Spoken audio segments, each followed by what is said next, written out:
Welcome to episode 89 of The Leap Home. Dr. Ruth.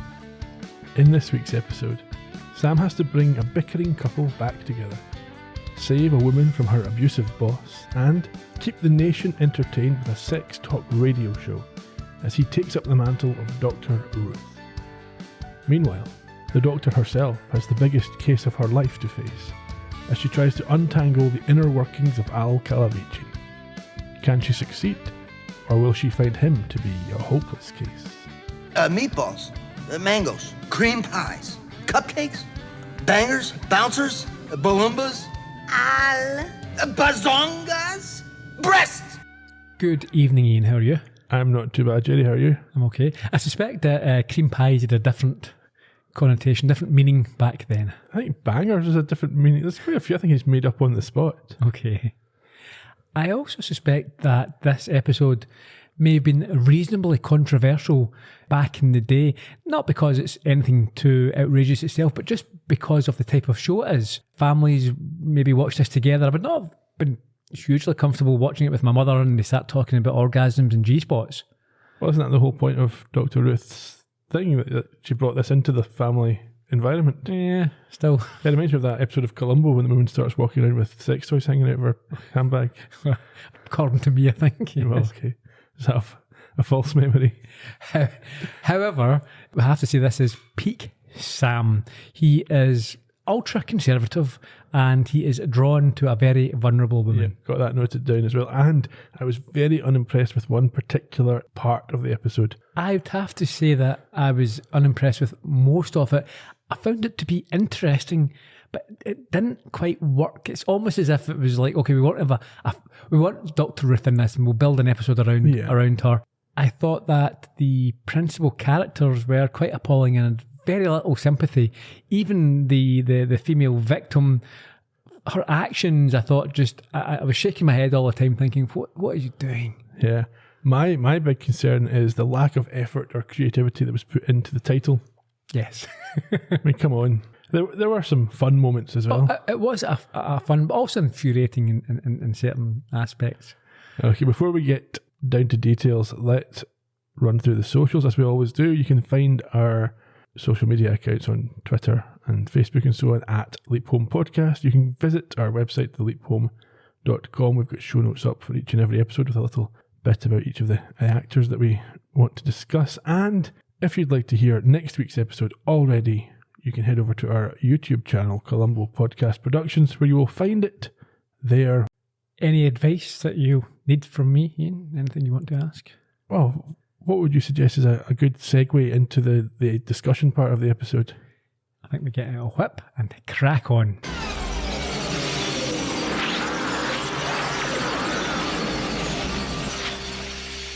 There were no changes to the opening segment. No, Sam leaps into an older woman being asked live on air to discuss the relationship between a man's foot size and his love muscle. You beat me to it last week, and I had a lot of quips lined up for this. Can we just agree that we won't... If everyone just laughs now, assuming we've said the jokes. We've all got big feet, we've all got wee feet, big this, big that. My feet big, your feet wee. Yeah. Moving on. Credits back in the studio. Sam, here on the 25th of April, 1985, struggles himself quite manfully to answer this question. It's a very high cringe moment. Yeah, he's talking to a caller who is concerned with her date's small feet, as we heard before. And the next caller, it doesn't get much better. No, he keeps touching himself in public. No, I think it's the girlfriend who keeps touching. Oh yes, she keeps reaching over to... Yes, yeah. I recall, sorry. There's so many calls. The third caller is even more explicit. Yes, she has such incredible orgasms that her partner is literally ejected from the bed, causing him injuries. So he gets a little bit of relief, you might say, when one of the producers, I think her name's Debbie. We've got Debbie and Doug, is that the engineer? Doug, yeah. Takes them to a break. She's been concerned about Sam's last couple of answers and asks whether he's okay, but he assures her that he is. Yeah, I think she is concerned by the change of tone. Yes. In any case, they go to a commercial break and we discover that Sam has leapt into who? It's Dr. Ruth. the famous sex therapist. So this, I believe, is, well, I was going to say the first famous Lee P, but it's not. Well, you've got Oswald. Yes, he was pretty famous. More infamous than famous, maybe. Sure. This is the first one that was alive. Yeah. I'm guessing, maybe you'll tell us in the trivia, that they were on the same network. I'm not going to tell you that. I didn't check that, but I suspect, I mean, it makes sense. Sam tells Debbie that he is okay as she chastises Doug for arguing with her on air. That's a bit harsh. There's a bit of banter's okay. The behaviour between the two of them is quite quizzical at times. Well, that's what I'm saying. I have a problem. I really do not care for either of these two, and bringing them together is... Yeah, they don't treat each other well, so No. why are you forcing it? We'll get to that. At this point, Al arrives and thinks that Sam's solution of knee pads to the orgasm collar is quite kinky. I gotta get out of here fast. Why?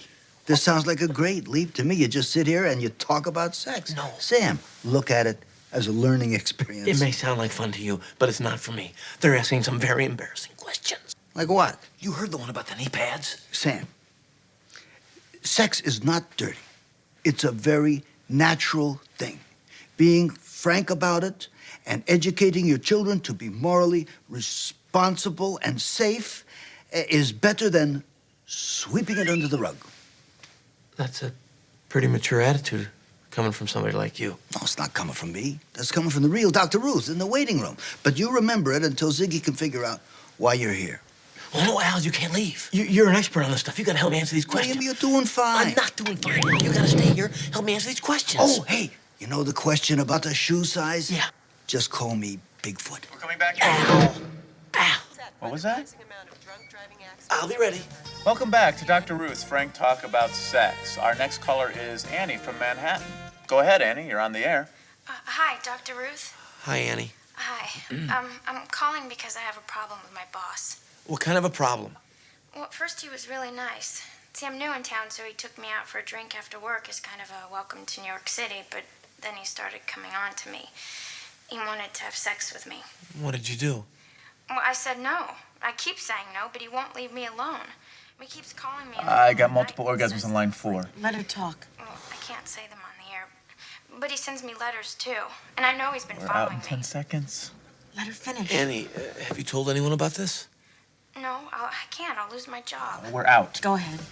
That's all the time we have for today, Annie, but you can meet Dr. Stay on the Ruth line, in person okay? at Cleary's bookstore. We'll Annie, did you hear me? Someone's coming. I gotta go. Annie, Frank did you hear Talk me? About Sex. Annie?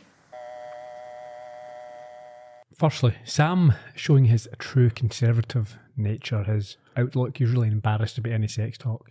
That's true, and what you would anticipate from Sam. Yes. I found that to be a bizarrely short segment. They came back from the ads. They had 30 seconds of a call and they're immediately going to another ad and cutting collars off. Well, I think if you've got this collar on, you don't want to prolong it. As I said at the top of the show, I've got an issue with all the people in this, and I think that Annie is, whilst obviously a victim, is also a moron. I mean, I don't understand her at all. So she's being harassed by her boss at work, and she thinks that what she should do is go live on air and ask a renowned sex therapist for advice.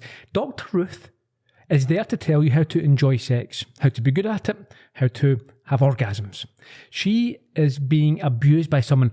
Call the police. If you're not comfortable with that, call a counsellor, some sort of victim support agency. Don't call Dr. Ruth. You're an idiot. An absolute idiot, Annie. And I feel like just saying that I don't care about Annie now because she's just so stupid. Yeah, it's a bit harsh. She's obviously found herself in a difficult situation. Yes. Doesn't know what to do. So call somebody tells you how to be. Her problem isn't sex and how to be good or bad at it. Sex has nothing to do with it. She is being abused by her boss. This is a police matter, or at the very least, she had just a Samaritans type. Yeah, perhaps. But I think psychologically, from her point of view, she is familiar with this woman on the radio.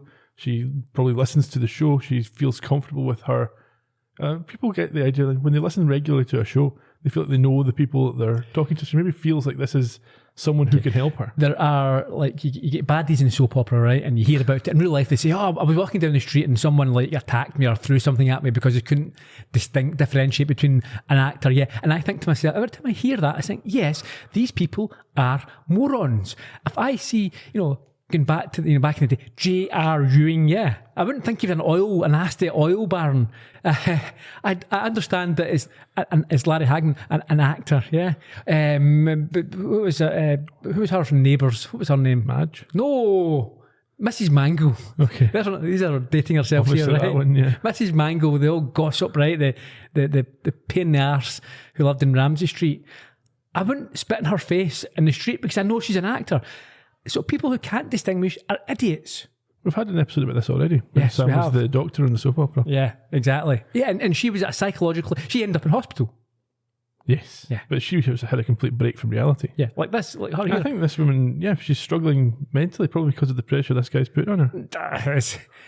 Unfortunately, I would suggest that back in the day, in the 80s, your boss being a pest is something that thousands of unfortunate women came across. I don't think it's so traumatic that you would take a break from reality. I think some people will be able to cope with it fine and other folk won't. Yeah. And she needs obviously to call a proper authority. Anyway, let's move on. She needs more help than Dr. Ruth can give her. We'll put it that way. Yes. We go to a breakout room of some kind, some sort of cafe, I guess. No, what would you cafeteria? Yeah. In A refectory, maybe within the station. mess hall. Yes. Doug, at this point, claims that he didn't cut Annie off as he's getting abused by Debbie once again, saying she hung up herself. Which is true, we heard that happen. She said somebody was coming and she had to go. And Sam asks if they can trace this call. What are you talking about? So at this moment, They're not the FBI. Let's be clear here, yeah. This is, as I said earlier, a very unfortunate and wrong situation where a boss is being pervy. Yeah. A radio station in the 80s, or sorry, when is this? 85. 85.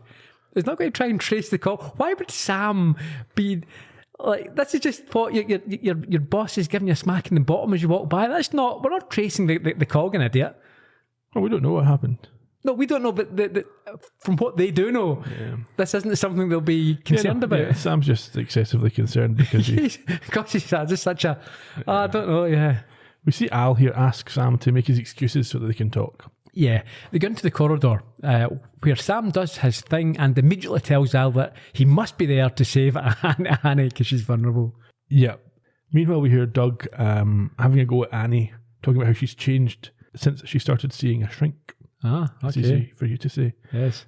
And Al also points out that as they only know Annie's called Annie from Manhattan, he's unable to help as there are over 6,000 people with that name in 1984. He says 84 here, but it was 85. I think there's is this a goof? There's a couple. There's another one where Doug gets two different surnames. Right. Okay. Ziggy, however, has other ideas. I think we hear the Miami Vice theme being played in the background as Al tells him that he is there to play matchmaker to the arguing Debbie and Doug, who are having an on-off romance. And again, at this point, I'm thinking, I don't care about these two. In fact, I hope they don't get together because they're obnoxious. It's almost as bad as that comedy episode when we forced the abuser to get back together with the poor woman that he was upsetting. Yeah. Sam quite rightly points out the two of them clearly hate one another as they storm past, bickering. We head off to, it was mentioned earlier on, there's a signing at a bookstore for Dr. Ruth. Yes, that's where we are. There's a varied queue of oddball people lined up to have Sam's latest book signed by the woman himself. It's an older woman right at the front of the queue asking for some pointers, and Sam is able to direct her back to the book. Yeah, she's a foreplay obsessed pensioner. Yes, I've got more about her later on. Yeah. Which obviously makes him, very uncomfortable. But he is then taken aback when he's handed a book by Annie, who openly admits that it was her who called him from work. I have to admit that up until the very end of the episode, I was sure that Annie was just going to be a psycho herself. I couldn't... It didn't work anymore. Yeah, I thought, no, she's a wrong'un. But anyway. Yeah, well, I think the episode was written in such a way that you're meant to suspect that she might not be quite as she seems. Which makes her seem a lot more unusual, maybe, than she maybe is. And it would be fine if the episode was written in such a way, but there's so many things that just stand out as questionable and wrong and unbelievable that it doesn't feel like you've been led in. It feels as if you've been tricked. Yeah. We'll get to some unfairly. Of these. Yeah. She gives Sam a bit more information here about her problems. Okay, what's her problems? She is unable to talk too much when she's at work because the walls have ears. She says she's a secretary at a law office, but she'd like to be a lawyer one day. Yeah. Her boss is a guy called Jonathan. He's the one who won't leave her alone, and she's become quite anxious about it. Yeah, she says she feels stupid and doesn't know how to make him stop, but doesn't want to quit. Again, I have complete sympathy for anyone in this position who is vulnerable because of their boss. But she, again, going to Dr. Ruth, what does she think Dr. Ruth will do? Like, how would Dr. Ruth stop this boss? Yeah, no, I think she just sees her as a friendly face that will help, even though she's never met her until now. I think this is something in her head. And that's what I'm saying. She's quite clearly not fully... Yeah. So Sam at this point offers to talk to her over a coffee, but for some reason she decides to make the point that she doesn't drink coffee. Yeah. Great, thanks. So we're going for some other sort of drink, but at this point she sees... Well, she hears a man's voice. Right. And then... turns on her heels and is gone. For some reason, Sam decides to chase her. This is absurd. Really weird, isn't it? Yeah. Sam annoys the line of people that have been waiting in turn as he pushes past them into the street and chases after. I think he does his stupid run. I think now, looking at it, I think Scott Bakula's got bow legs. I think that's why he runs like that. All right, okay, maybe we should ask him. Is he on the old Twitter? I'm not sure. Just ask You him. could just write him a letter. Something like that, yeah. Yeah. I think this was the most ridiculous behaviour because she's obviously run to get away from this guy who maybe hasn't seen her, and Sam starts yelling her name while he's running after her, completely exposing her to anyone who might have thought they saw her. She gets onto a bus and he calls for a taxi. He's a weirdo. This guy, yeah, and he looks... No, Sam is a weirdo. Oh, Sam, yeah, okay. Why would you chase after her? She's not under any immediate threat. What's he going to say to the taxi? Follow that bus? Yeah. Look, what does he think is going to happen here? I don't know. This is witnessed by the middle-aged man whose voice Annie was upset by, and is obviously Jonathan, her boss. Yeah, we see him looking a bit dodgy and he slinks off. Sam acts like the oddball he is by screaming and chasing after a cab like a dog until Al appears and informs him that it's rush hour and he's not going to get a cab. Yeah, he says in New York City at midday you've got no chance, but he also manages to throw in a little forget about it. Yeah, but the obsessive Sam declares that he has found out her full name while using a public phone. His vulnerability radar is pinging like mad. Yes, she is Annie Wilkins and she is in big trouble. Not really. At this point, she is being harassed at work. There's no sense that she's in big trouble here. No, nothing bad's going to happen to her. Al doesn't say nothing bad's going to happen to her. No. But he does have something bad to say about Doug and Debbie's chances of staying together. What's that? They've dropped 12% today after yet another argument. Yeah, it's their fourth breakup. There's a sign there. Yeah, just let them go on. I mean, why? I think one breakup's enough for anybody. Yes, we don't find out that, do you know what, this team go on to become leading lights in the industry. You know, they produce all these shows or whatever. They're a dynamic duo, and without them, they wouldn't have had the biggest rated programme or whatever. There's nothing. They're just two idiots. Yeah. Al has adopted the views of Dr. Ruth, who thinks that they should be a couple because they clearly care for one another. I don't think that's evidenced at all by their behaviour. No. And even if they care about each other, that's not enough, because if you're going to treat each other badly, then it's still not a good idea to be together. Mm-hmm. Yeah. There's plenty of people who care. There's plenty of people who have family members who they love but can't be in the same room as. We've seen plenty of episodes about people who care too much. Oh, yeah. They just have too much love to give. Yeah, of course. Yeah. Anyway, Sam sharply at this point notes that if Dr. Ruth had all the answers, he wouldn't have had to leap in. Yeah. Which I think is quite an interesting observation. And I think at this point, Al admits to having counselling sessions with the doctor. Yes, but then he contradicts something he said earlier by saying that if Sam doesn't help Doug and Debbie, he'll be stuck here. Yeah, talking to strangers about G-spots. Yes, but he just said 3 episodes ago that success has no effect on leaping. Yeah, well, it's completely contradicted. They just make it up. This sharpens his thinking, and he asks Al what Debbie and Doug broke up about the last time. And he tells him to ask them himself. So we head to the restaurant. Yes, Sam has taken Debbie, it appears, to a restaurant, but is struggling to cope with her frankness. He is literally spitting out his drink when she freely admits that their problems were about sex and the number of orgasms she was or wasn't having. He can't play the role that he's here to play. He's trying to be Dr. Ruth, but he's also going, oh, linguini. Oh, let's not talk about. Oh, that's so private. Oh, God. Doug then joins them and is not overpleased that it's apparently a dinner for 3. I think he thought he was going to be there just with Dr. Ruth. Or was it? Well, Debbie made an interesting observation just before Doug showed up where she said he's tracking her orgasms like it's a sports score. And if she doesn't have more than one, he considers himself a failure. So he just cares too much. Yeah. Sam, he's hoping for a peaceful meal, but it quickly deteriorates with Debbie and Doug both blaming each other for the demise of their relationship. It's a stupid plan because he has tricked them, put them in an awkward situation, and then is shocked that they don't get along famously. Yeah. Just because he wants them to. Meanwhile, in the waiting room, Al has managed to get Dr. Ruth fitted with a white suit and has reproduced her glasses. That doesn't make a huge amount of sense. Why? So she slept in without her glasses and therefore can't see, so he's had to make her glasses. But Sam has leapt into her with the glasses on, but he can see fine with the glasses on, even though he doesn't need a prescription. Yeah. After suggesting that maybe he could use toys and recording equipment to spice up his love life, rather than simply change partners, she then gets to the heart of his relationship issues, and his fear is not just of alimony. No. Well, she says that she's very disappointed that this is the future and people still have such a unhealthy attitude towards sex. And I think quite intuitively recognises that Al has abandonment issues, which ties in with what we know about his childhood and what he now tells her. Yes, but it goes back to the old being brought up in an orphanage. Without being an orphan. Yeah. In fairness, he was abandoned, I suppose. Yes, he does have abandonment issues. He was left in an orphanage without even having lost his parents. Yes. Back with Sam. And he's also got his sister who left as well. Yes, that's true. Did she not die? Yes. Yeah. Abandoned him. Back with Sam, Debbie is loudly and publicly demeaning Doug for recent performance issues, which Al thinks sounds very juicy. Again, both of these people are just scummy. Al made his comedy entrance here. Did you see it? What was we that? get this every few episodes. He showed up in the middle of a flambe. Right.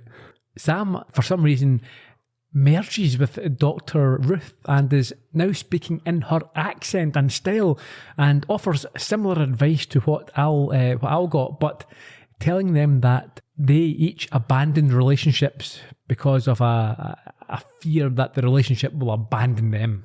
Yeah, he makes a couple of points that resonate with them, but not for long. They both admit to feeling abandoned as kids, but very quickly revert to fighting when he calls her an ice princess and she throws water over him and leaves. You know, this may be hard for you to believe right now, but she really loves you. Oh, yeah, right. No, she does. It's just that if she didn't care so much, she wouldn't get that upset. I mean, see, the two of you need to get together and talk about your feelings. That was the problem with the 80s. You see, we are living in a very difficult time in history.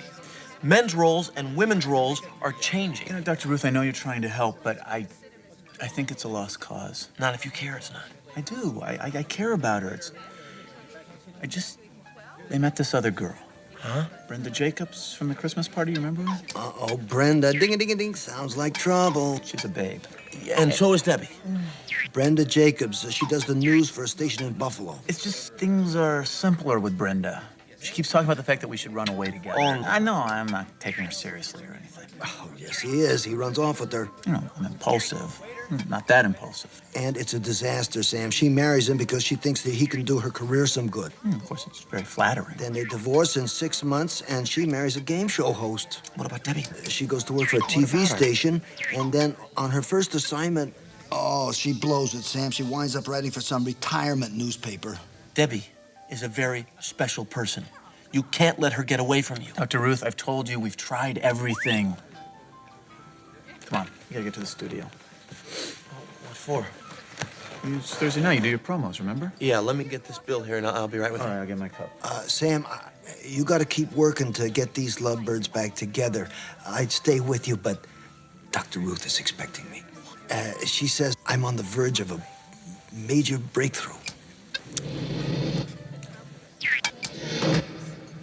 In In real life, have you ever seen anyone throw a drink over somebody else in a public, like in a restaurant? This happens all the time in movies. Yeah, I don't think I have. Nah, No. and storm out. Not in a unstaged way, yeah. It's a movie trope, TV trope. Waste of a drink. Yes. In the studio, Sam is struggling to cut his promo as he is so conservative, he literally struggles to say words related to sex. Yeah, that is an extreme case of anxiety, isn't it? For sure. But he saved further embarrassment when Annie calls from the office and in a scared voice tells him that she heard a noise outside her apartment, gives him the address and thinks it's her boss. Sam quite sensibly tells her to phone the police, but she won't hang up. This is just so weird. She lives in New York. It's New York, isn't it? Yeah. She lives in New York. She hears a noise outside and assumes this must be... It could be anything. Yes. At this point, I'm honestly thinking I've got pure bunny boiler vibes off her. That said, she does say that Jonathan came to her and said that he was going to teach her a lesson for talking to Dr. Ruth. Yes, well, she said that, but I'm thinking I don't believe a word she says here. Because this is how the character's been written. You can't do this. Yes. You can't write it like that and then go, but she was right all along. That's not the way she's been portrayed here. Sam just rushes out at this point, refusing to finish his promos and leaving Doug quite confused. Yeah, I mean, it infuriates me, this. Like, I don't understand why. Well, Sam's convinced this is his mission. What he's doing here is jeopardising the career of Dr. Ruth. She's now unreliable, she's skittish, he can't be relied on. She can't even talk about sex anymore. No. So what's the point of her? Mm-hmm. We head over and also, she says she's too scared to call the police because Jonathan threatened her for talking to Dr. Ruth. Yeah. Why would the pervy boss care? In fact, the pervy boss, she's finding out how to be good at sex. The boss would not assume that she went to Dr. Ruth to complain about him being a perv. Yeah, that'd be a weird thing. Yeah. So he should be thinking, she's written all the kinky stuff. Why would he care if she's reading about sex or talking to Dr. Ruth? It's hard to understand. Yeah, because it's nonsense. He's probably phoned her up and said, do you want to go out again? And she's like, I'm going to tell Dr. Ruth about you. See, it's why? A sex therapist. She won't be able to help you. As long as you don't call the police, I'm fine with that. Yeah. We do head over to her apartment right now, and I think the landlady, or at least the housekeeper of the building, whoever this woman is, she lets Sam in, and they find Annie unconscious on the floor in the apartment full of gas. Now, at this point, I've thought to myself, she is definitely at it. Because this makes no sense. There's no sense here at all. No. He takes her to the window for air. Yeah, and forces the other woman to leave. Yep. So he can be alone with her. And when she comes round, she tells gullible Sam some tale about hearing a noise and knowing it was her boss. She supposedly hid and then must fainted. And that's why she get knocked. I don't. No, it doesn't make sense. But then maybe she doesn't know what happened if she's been knocked out by the gas. Okay, if this was the boss, what is this? What is this terrible plan of his? I don't know. We should point out as well, before she woke up, Sam, having spotted how vulnerable she is, has two hands on her shoulders. Oh yeah, of course. Is rousing her. Yeah. Sam says no, it was from the gas stove, and asks if she remembers that she definitely lit it. She claims that she did, and goes to retrieve the match to prove that was the case. But when she can't find it, she gets agitated and claims that Jonathan took it before hugging Sam, who assures her he does believe her, but that she must get away from him before he hurts her or she hurts herself. So what's going on here? The implication here that I'm taking is she didn't like the stove. She knocked herself out, either deliberately or accidentally. So, yes. And she is doing it because she wants to build a relationship with Dr. Ruth, who she's obsessed with. She is also a maniac.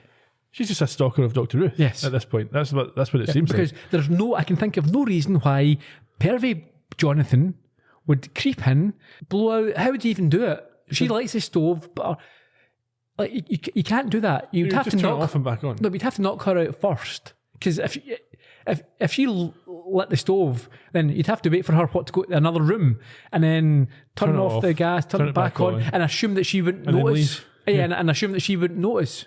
Yeah, before she passed out. It would take and for ages. what purpose? Exactly. He's not a murderer. No, he's a sex pest. At the moment, he's a sex pest boss. Yeah, just a common garden 80s boss. Yeah, and there's nothing sexual for him here in gassing her to death. No, unless she woke up in the nude. What? I hate this. And honestly, it made me so angry because this only makes sense if it turns out that she's making all this up. Yeah. Anyway, Sam tells her that she needs to get away from her boss and should quit her job.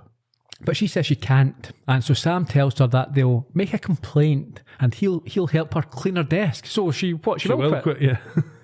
And that helping people is what he does for a living. No, it's not. It's giving advice on how to be good at sex and relationships. The opposite from this. She doesn't want to have a good relationship.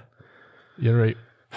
Back in the waiting room. Well, we should note here that Annie asks why someone as famous as Ruth would care about her. And this, again, shows that she's obsessed with this fame. Yeah. And I've written here in block capitals, is Annie a fantasist obsessed with Ruth? Yes. That's what they're leading us to think. Yeah. So at the end, there has to be, they can both be, she can be a fantasist with mental health issues and he can be the bad guy as well. Yes. And that can all be wrapped up. She gets the help she needs. The stress of him being the perv brought on this underlying... Yes, I'm going to break down. Yeah. And if it turns out in the past, she had these episodes, or whatever. But we don't hear about that. There's nothing. It's just, she acts weird and it turns out it was... I don't know. Back in the future. Dr. Ruth, meanwhile, continues to analyse Al and states that he has lots of problems that need addressing, as well as this basic fear of abandonment. She asks him about Tina, his current partner. Yeah, and to open up and verbalise his feelings. We heard at the top of the show what he could say. Yeah, he's not yet comfortable discussing his sex life. Yeah, or what he likes about Tina. No. Other than all the euphemisms that he came out with. At the law firm, Annie's law firm, she is relieved to be carrying out her stuff. So she has... So this whole thing that doesn't make sense. So she has now decided to quit. Yes, because Dr. Ruth said. But right at the start, when she was being that's the one thing she wants to avoid, all she had to do to avoid this was resign. Yep, and she wouldn't do it.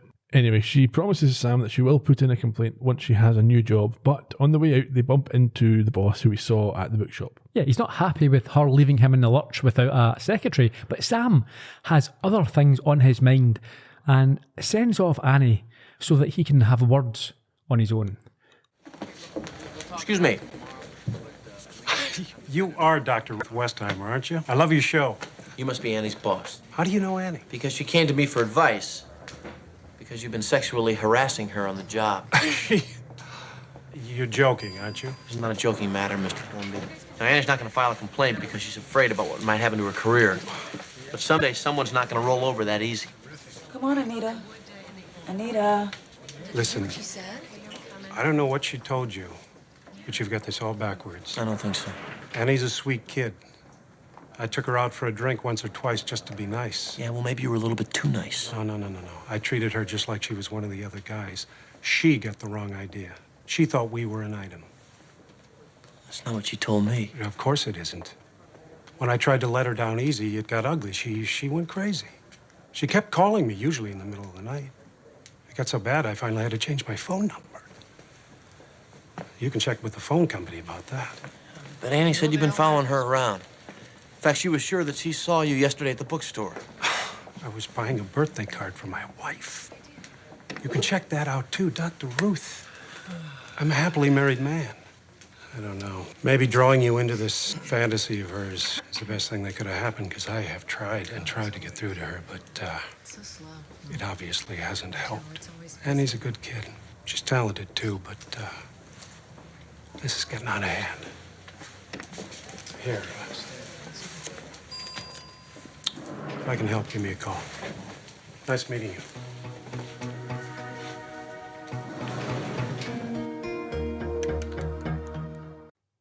Yeah, this obviously confuses the dopey Sam who can't contemplate that someone would be lying to him. No, nobody ever lies. They all tell the truth all the time. Bearing in mind what happened with the very dubious gas incident, he starts making these public accusations. There's at least some amount of doubt that Annie, there's something not quite right here. So maybe go and do some research, get Al to look into it, find out more before you start publicly accusing someone. Yeah, based on you can't accuse this guy of leaving a stove on to gas somebody when he's obviously a master gaslighter. Very good, yeah. So we're in the studio now. The Annie situation is playing on Sam's mind as he hosts his radio show and gets all panicky when a woman mentions that she wants breast implants. Yes, he wants to educate her. He eventually tells her that she should think about what she's doing, and Al is happy to tell him that because of that, he put off over 400 women who would have had adverse reactions. I think that's fair enough. There are plenty of stories about botched jobs and... Well, silicon leaking and stuff like that is quite bad, but obviously it's not public knowledge because Doug and Debbie have no idea what he's talking about. No. Sam at this point decides he can save all of society using Dr. Ruth's profile. Yeah, he seems to have this epiphany. It's a god complex. That's what it is. Al says he has to calm down. Yes, he reminds him he is there for Doug and Debbie, and he has already changed Annie's life. He says changed, he doesn't say improved or bettered it. Changed it. Yep, she's now not got a job. Yeah.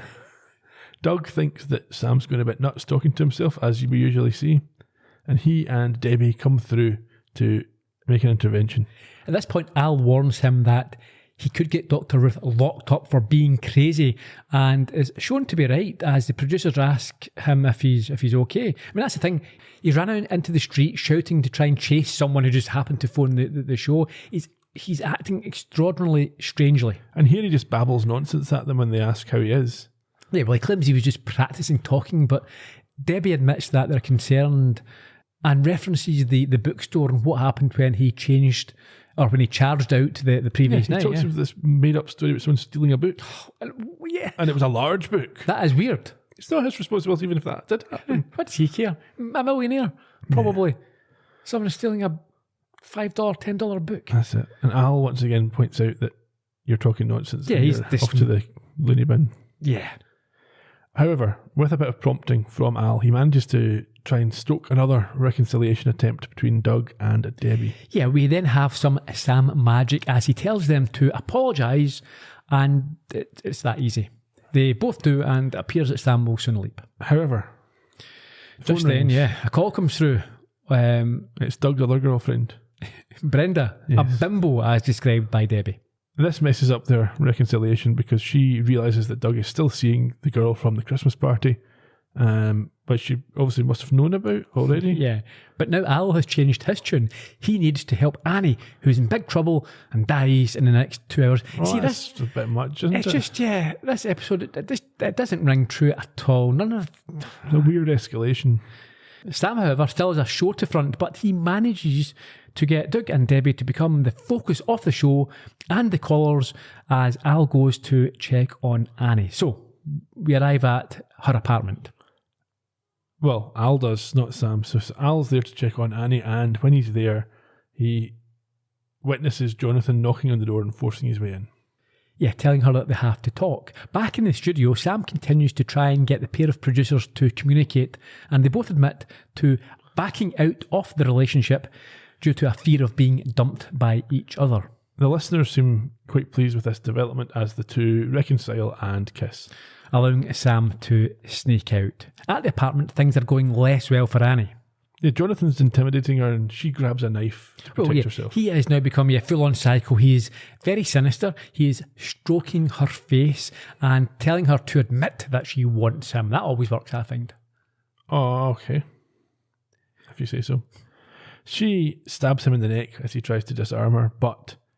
Well, she nearly slits his throat. Yes, he then pulls a manoeuvre where he pretends to leave but disarms her as she goes to open the door and is then back in control.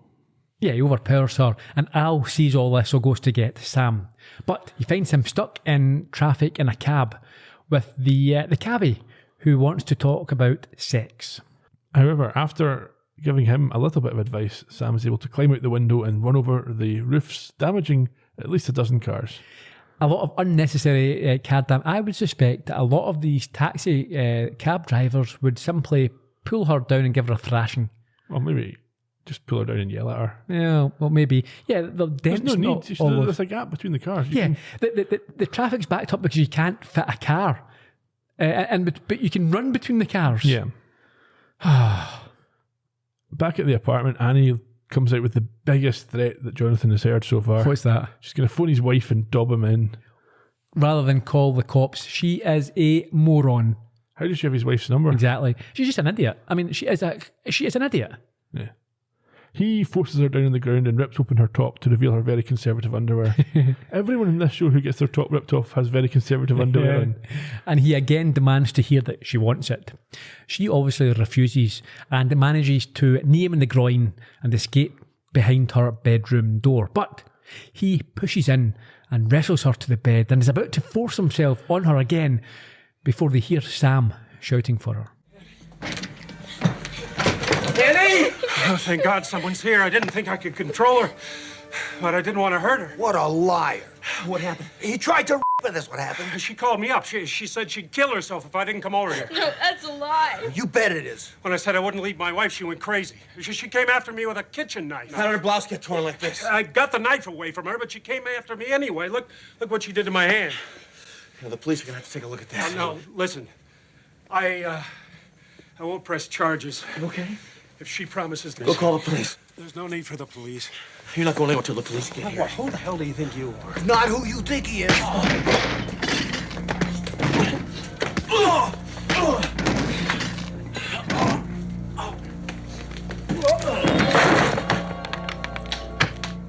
Good flipping kick, Sam. Did the job.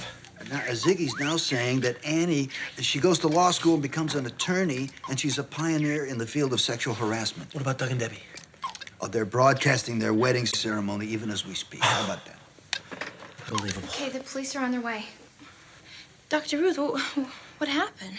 He must have tripped. He tripped. He's not gonna bother you anymore. Thank you. Thank you so much. I'll never forget you. Everything's gonna be okay. Annie? Annie, what's going on there? Yeah, go ahead. Only a few weeks ago, Sam was on the other side of that particular situation where he was falsely accused as Jimmy Yes. of attacking a woman. So I think there should be some little bit of doubt in the back of his mind saying, okay, let's call the police. Let's find out exactly what's going on here. And he's exactly the sort of credulous person who would believe the sort of stuff that Jonathan comes out with. Yeah. If he didn't have Al telling him it's not true, so Al was a witness, and that maybe helps him. Yes, well, of course.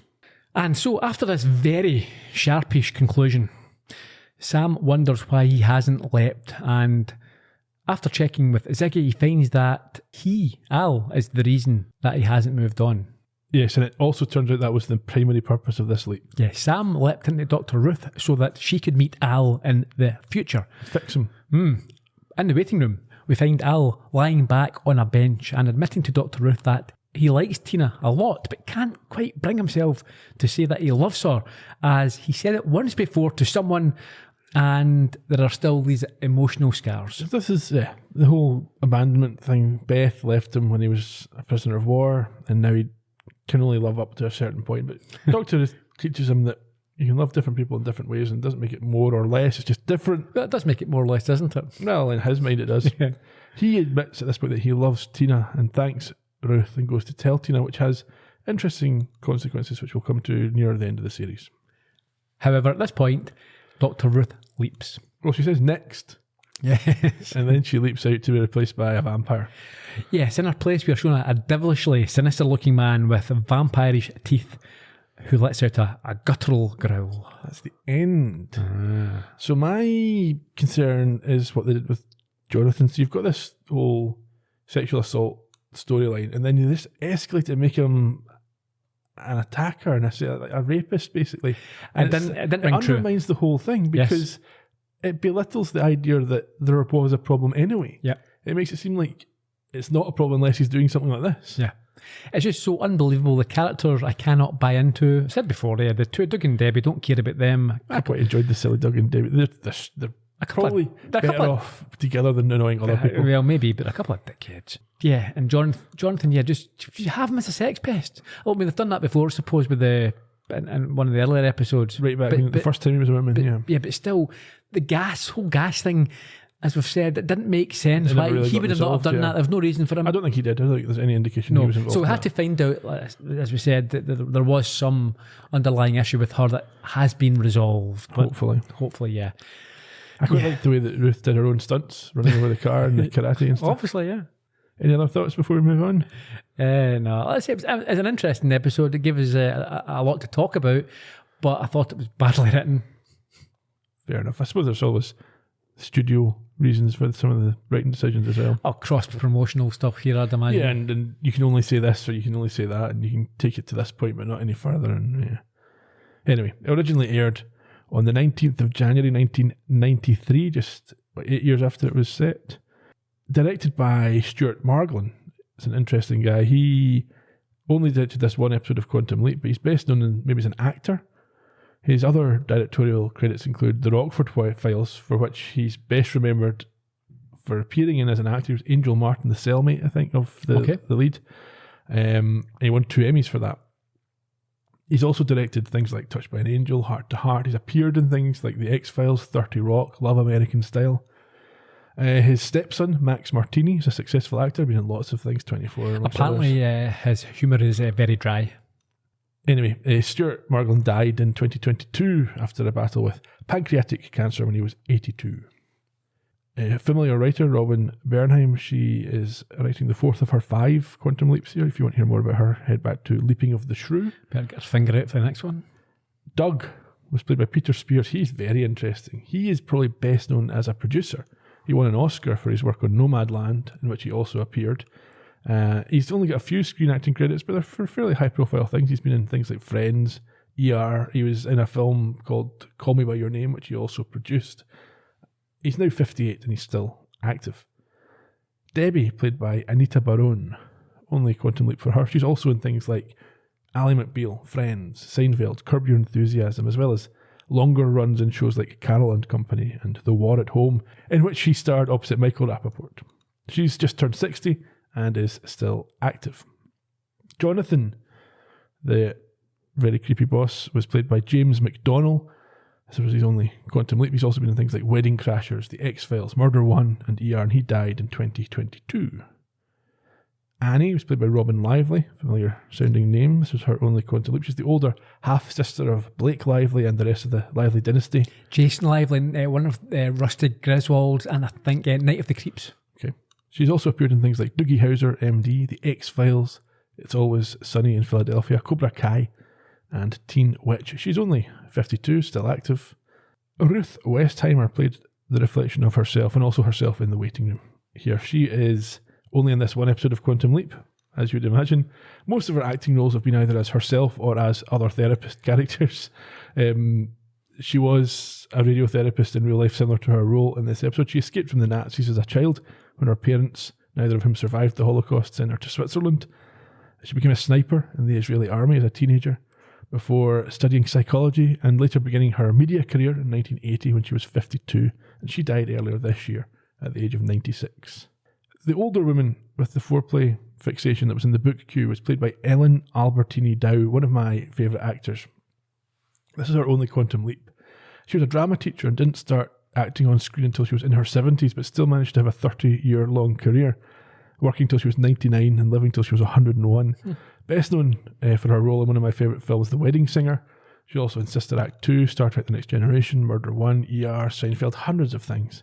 A bunch of other great shows and films. Some trivia, you kind of touched on it, I think, in the episode, unless you've edited it out. The woman getting in the elevator, referred to as Anita, was a nod to Anita Hill, hearing about Sam, obviously pointing in the direction of making sexual assault complaints. This is the only time we see the leap from the leapee's perspective. Sam's fourth and final leap into 1985. In terms of things that we learned, Al loves Tina and has abandonment issues and is never getting over Beth. Anything else for that one? Nope. In terms of on this date, 25th of April 85, it's the third day of New Coke, which didn't last very much longer. I have no memory of it, but apparently it was a traumatic time for the people. It's a pet hate of mine, actually. New Coke is, or people hating it? People hating it, yeah. It's the sort of peak of consumerism and things that aren't important in the world. But anyway, that's... Also the 25th of April, the West German Parliament passed a law making Holocaust denial illegal in the country. Number ones? Yep. UK and the US, both the same. It was USA for Africa with We Are the World. Next week, Sam steps into a gothic nightmare as he attempts to save a woman from vampires in Blood Moon. So, we will see you in 1975. Until then, cheerio. Bye-bye.